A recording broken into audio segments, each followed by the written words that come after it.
Hasani jotoni she kotor shakamno gongkha jibi shakamno bebak sep kaham shak nainei shakam laijangna phaini rokni bagui hapang dal bidalo sep manthogrenani tangbotang nahari samung tangjak phiabai GBP phil bisi doksi tham kamani bisino rogino songsajak pandao khasrangai koknarangmani nukjaglia montri okra Dr. Manik Sahano serai ke GBP ni mangpli rokno nugui khani kok pepalawi kok samani nukjaka pandani bisingti tei kaiba ketal bedekno phiogiri jaka montri okrani yaktino brirongni bagui second medicine ward super specialist bobano khobui kubuni bedek phiogiri jaka Caroline Steiner auditorium panda songsa jaka pandani bisingti kaham samung tangnai rokno borombo yapharka montri okra Dr. Manik Saha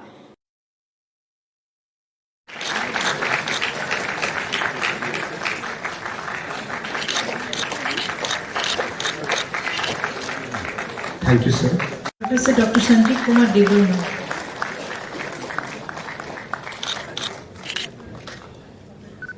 Sir, একটু ধরুন।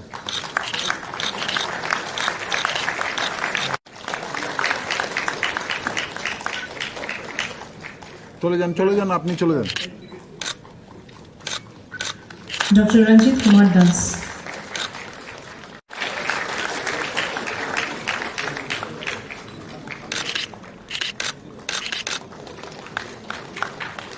Who assumed office on 14 November 2018 and served till 25th May 2020.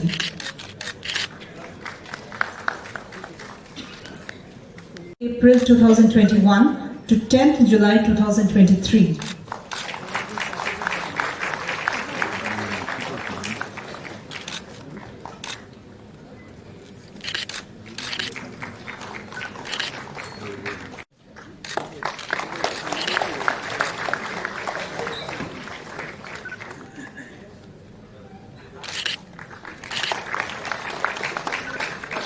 Dr. Bimalendra Shekhar Chaudhary, 8th May.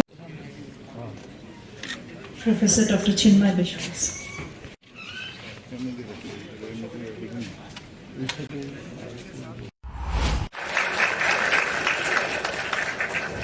ত্রিপুরাতে প্রথম যে state hospital সেটা আমরা সবাই জানি সর্বজন বিদিত সেটার ভিক্টোরিয়া মেমোরিয়াল হসপিটাল আমাদের সবাই জানা এবং আমাদের কাছে যখন প্রথম জিবি হসপিটাল এখানে শুরু হচ্ছিল 1961 আজকের দিনে যার আজকে আমরা এখানে ফাউন্ডেশন ডে পালন করছি যখন সেই প্রস্তাব আসলো সবার মধ্যে কিন্তু এমন একটা অবস্থা হলো আরে কোথায় কোন জায়গায় জিবি হসপিটাল হবে কি হবে এত দূরে কে যাবে কোন পেশেন্ট যাবে এ নিয়ে খুব চিন্তা ছিল এখানে আমাদের প্রাক্তন ডাইরেক্টর মহোদয় এখানে নিচে আমার সামনে উপস্থিত আছেন শ্রদ্ধেয় ডক্টর বিকাশ রায় মহোদয় উনি সমস্ত জানেন আমাদের থেকে অনেক বেশি জানেন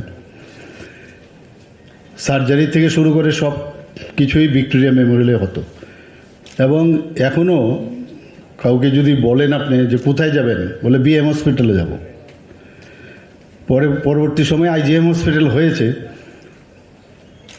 এবং তারপরে দেখা গেল যে না পেশেন্টের সংখ্যাও বাড়ছে লোক সংখ্যাও বাড়ছে ধীরে ধীরে এই জিবি হসপিটাল হল আমাদের বাড়িঘরেও বা কারোর আত্মীয় স্বজন বা যাদেরই যখন সমস্যা হতো আমরা জিবি হসপিটালে আসতাম একদম খোলামেলা কোনো এই ধরনের এখন যে এরকম গেট দিয়ে যেতে হবে এরকম ছিল না যে কোনো জায়গা দিয়ে যে কোনোভাবে প্রবেশ করা যেত আর মানুষই মানুষের সমস্যা করে আগে যখন আমরা প্লেনে যেতাম প্লেনের ভিতরে অনেক সময় ঢুকে যেতাম এখন সিকিউরিটি কত কিছু এই জিবি হসপিটালেও এখানে ঢুকতে গেলে এমনিতে ঢোকা যায় না আমরাই আমাদের সমস্যার সৃষ্টি করেছি হামলা হুজ্জতি বা সিকিউরিটি বা ধরুন সেখানকার পরিবেশ রক্ষার কারণে হাইজিন মেনটেন করার জন্য ইনফেকশন যাতে না হয় তো সেইগুলো আস্তে আস্তে করে প্রয়োজনের স্বার্থে সেটা হচ্ছে যত দিন যাচ্ছে যত ব্যবস্থাপনা বাড়ছে তত বেশি কমপ্লিকেটেড হয়ে যাচ্ছে লাইফ এখন জানালা দরজা এইসব খোলা যাবে না কারণ ইনফেকশন হওয়ার চান্স থাকবে তো অনেক জায়গায় মেডিসিনে এখানে যখন আসি এত দমবন্ধকর অবস্থায় থাকে মশারও উপদ্রব তখন তো এগুলো আমরা চিন্তাও করতাম না, নর্মাল লাইফ ভাবতাম, এটাই বুঝি নর্মাল লাইফ, মশারি টাঙাতে হবে। তো সবই চেঞ্জ হয়ে গেছে এখন। এবং 1961 যখন এই হসপিটাল হয়, আমরা সবাই জানি গোবিন্দ বল্লভ পন্ত, যিনি উত্তরপ্রদেশের প্রথম মুখ্যমন্ত্রী ছিলেন, ভারতরত্ন উনি খুব সম্ভবত উপাধি পেয়েছিলেন। ওনার সন্তান, কৃতি সন্তান কেসি পন্ত, উনি তখন সেন্ট্রাল মিনিস্টারও ছিলেন। এবং ওনার সময় কিন্তু আমি যতটুকু মনে আছে, উনিও এই জিবি হসপিটাল করার সুবাদে ওনার কারণেই কিন্তু আর্থিক যে বিষয় সেটা সেন্ট্রাল থেকে পাওয়ার সুবিধা হয়েছিল। আমি অত্যন্ত খুশি। অনেকে মহারাজাদের সম্পর্কে, রাজন্য মাণিক্য ডাইনেস্টিকে অনেকে অনেক কথা বলেন যে ত্রিপুরার জন্য অনেক কিছুই করেননি। এখানে শঙ্করবাবু স্মরণ করিয়ে দিলেন আবার যে আমাদের লাস্ট এই ডাইনেস্টির যিনি মহারাজা ছিলেন, কিরিট বীর বিক্রম মাণিক্য বাহাদুর, উনি এখানে এই যে আজকে জিবি হসপিটাল হলো, উনি এই জমিটা দান করেছিলেন।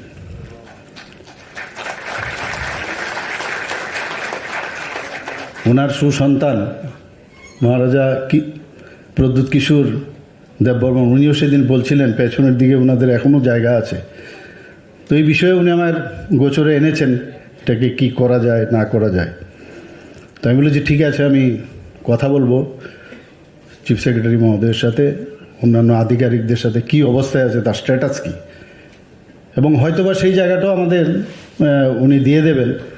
দিলে আমাদের হয়তোবা ওনার সাথে কথা বলবো বা আমরা নিয়ে নেব, নিলে আরও জায়গা, আমাদের জায়গা অনেক বেশি প্রয়োজন, সেই দিশায় আমরা কাজ করব। মেডিকেল কলেজের আগে আমিও এই হসপিটালে কাজ করে গেছি। এখান থেকে অনেকেই কাজ করে গেছে এখানে। আমার খুব ভালো লাগলো, এতগুলো মেডিকেল সুপারিনটেন্ডেন্ট যারা অনেকে এখানে উপস্থিত হয়নি, তাদেরকে এখানে সম্বর্ধনা দেওয়া হলো। তো ভাবলাম যে আগামী বছর যখন এটাকে আবার এই দিনটা পালন করবে, তো একজনই খালি মেডিকেল সুপারিনটেন্ডেন্ট থাকবেন এখানে। সবাইকে তো দিয়ে দিল, সেটা শঙ্করবাবুই থাকবে উনি, আর বাকি তো সবাইকে দিয়েই দিলেন। তো বললাম যে তুমি একাই ওনাকে সম্বর্ধনা দেবে। তো সভ্যতার সাথে সাথে এবং প্রয়োজনের সাথে সাথে এই জিবি হসপিটাল এখানে প্রতিষ্ঠিত হলো। প্রচুর সুখ্যাতি এবং প্রচুর নাম এই জিবি হসপিটালের। বিশেষ করে 71 ওয়ারের সময় যাদের রুগীরা এখানে এসছেন, যারা আক্রান্ত হয়েছিলেন, এখানে যারা সিনিয়র ডাক্তারদের নাম এখানে নেওয়া হয়েছে, তাদের যে পরিশ্রম ওই সব রুগীদের জন্য করেছেন, সেটা কিন্তু এখনও বাংলাদেশের সবাই স্মরণ করেন।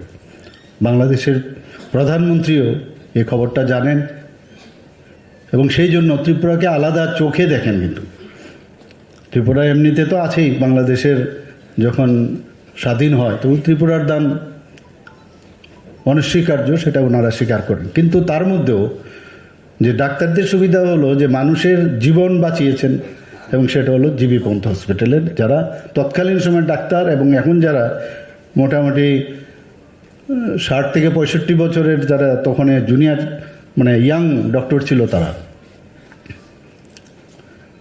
তো আমাদের এই হসপিটাল এখন মেডিকেল কলেজ হয়েছে। আমাদের মেডিকেল কলেজ সম্পর্কে আমাদের যতটুকু ধারণা এরকম ছিল যে মেডিকেল কলেজ এরকমই হয় বুঝি, ভাঙা আতল থাকবে, একটা টেবিল থাকবে একটা কোনো রকমে, তার উপরে একটা ব্যান্ডেজের কাপড় টাপড় দিয়ে একটা টেবিল ক্লথের মতো বানানো, এবং এতেই আমরা খুশি থাকতাম। কিন্তু আমাদের চোখ মানে খুলে গেল যখন এখানে কর্পোরেট সেক্টরে মেডিকেল কলেজ, ত্রিপুরা মেডিকেল কলেজে যখন জিনেট যারা আসলো, তখন আমরা ওখানে পোস্টিং ছিল। তো সেখানে আমরা দেখলাম যে কিভাবে কর্পোরেট সেক্টরে যে সেখানেও এটা মানে কর্পোরেট সেক্টরের যে চিন্তাভাবনা, যে মানুষকে শুধু মানে চিকিৎসা পরিষেবা না দেওয়া, সাথে সাথে মানে অ্যাকসেপ্টেবল যাতে হয়। এখন আমরা সমস্ত কর্পোরেট সেক্টর হসপিটালগুলোতে আমরা যাই, কিন্তু বর্তমানে আমরা যখন দেখি জিবি হাসপাতালে কোনো অংশে কর্পোরেট সেক্টর থেকে কোনো অংশে কম নয়। আমাদের জিবি হাসপাতালে এত সুন্দর পরিচালনা, এক একটা ডিপার্টমেন্ট এত সুন্দর হয়েছে। বারবার আমি স্বাস্থ্য দপ্তরকে বলেছি, আমি নিজেও স্বাস্থ্য দপ্তরে এখনো মন্ত্রী। তো এটা একটা আলাদা একটা আমার মানে সুবিধে যে যেভাবে হোক জিবিকে সাজাতে হবে। যে এখানে 7টা সুপার স্পেশালিটি এখন আজকে ওপেন হয়ে গেল, ওপিডি আগেই ছিল। তো কোনো দিন তো কথায় কথায় আমরা খালি বাইরেই রেফার করে দিতাম, এখন সেই সুবিধে নেই। আমরা ত্রিপুরা সরকার এখন চেষ্টা করছি যে স্বাস্থ্য দপ্তর বা স্বাস্থ্য ব্যবস্থা পরিষেবা আমাদের কাছে প্রায়োরিটি সেক্টর। এবং আপনারা দেখেছেন যে এবার বাজেটেও আমরা প্রধানমন্ত্রীর জন আরোগ্য যোজনা, আপনারা সবাই জানেন যে কত বড় একটা প্রকল্প ওনার।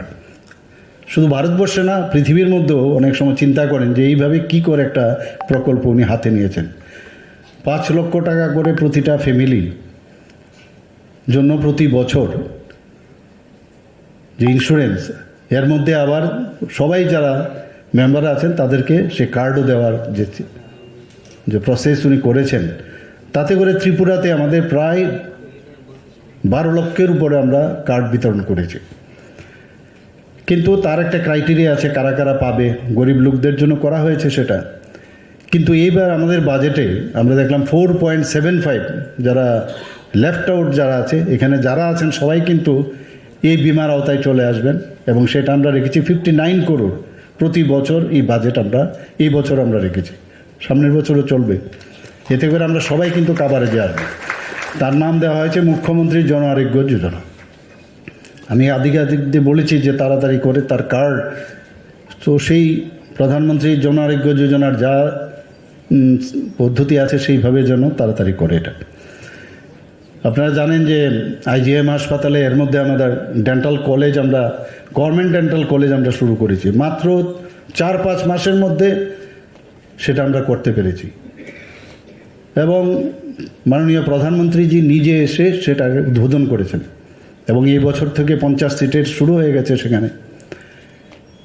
তাছাড়া আমাদের নার্সিং কলেজ এই IGM চত্বরে হয়ে গেছে, এটা BSc নার্সিং। সমস্ত জায়গায় আমরা চাইছি যে TMCও ভালোভাবে চলছে। আমি এখানে এসে আমি যখন প্রথমে ঢুকলাম, আমি ঢুকে এখানে জিজ্ঞেস করলাম যে টোটাল এর আসন সংখ্যা কত এই হলে, বলে 800। ডোন্ট টেক ইট আদারওয়াইজ, TMCর মধ্যে গেলে এই 800 যদি সিট থাকতো, পুরো মানে